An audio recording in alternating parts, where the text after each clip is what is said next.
Direction now from Amer. Zahr. He's a big Sanders supporter. He says they are not going to fall in line with the party elite.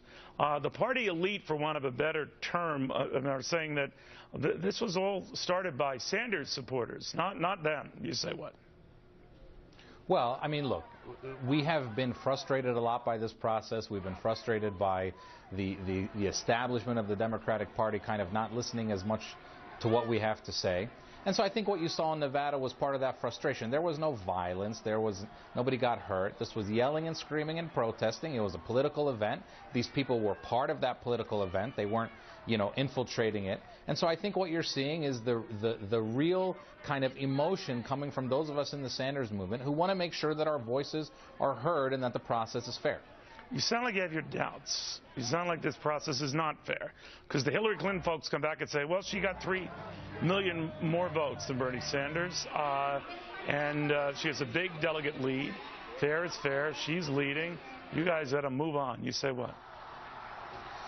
Well, I mean, look, we already have the superdelegate process, which is an unfair thing that goes on in the Democratic primary. I mean, it's an incumbency protection. Hillary Clinton has been the presumptive Democratic nominee basically for 8 years, right? And so you have had this whole machinery, the whole Democratic Party, the whole establishment, all of the major politicians have been falling in line with her for the last 2 or 3 years in her presidential campaign.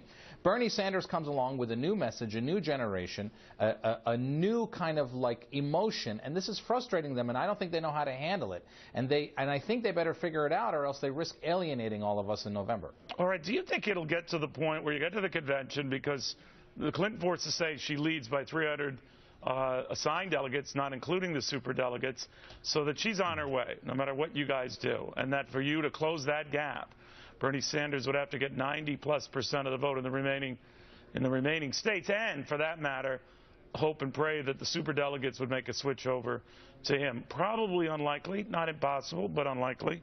Do you think then that you and your colleagues can support Hillary Clinton? Well, first of all, I think in order for him to beat her in pledged delegates, he only has to get about 65% or so of the pledged delegates leading up to the convention. Then hopefully the superdelegates will realize.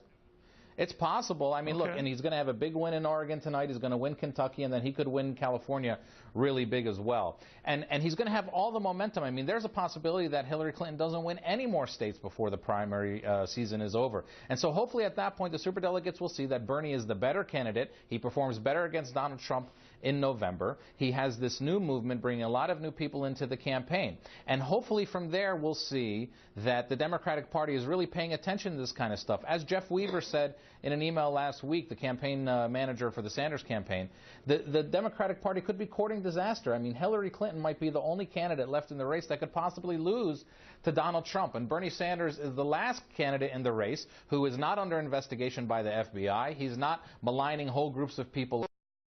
Republican nominee, and he's not impersonating publicists on the telephone. He's the best candidate for the Democratic Party and for the country. But you could support Hillary Clinton if push came to shove. I think, me personally, I'm not, I'm kind of with Hillary Clinton the way Paul Ryan kind of is with Donald Trump. I'm not there yet. I'm not there yet.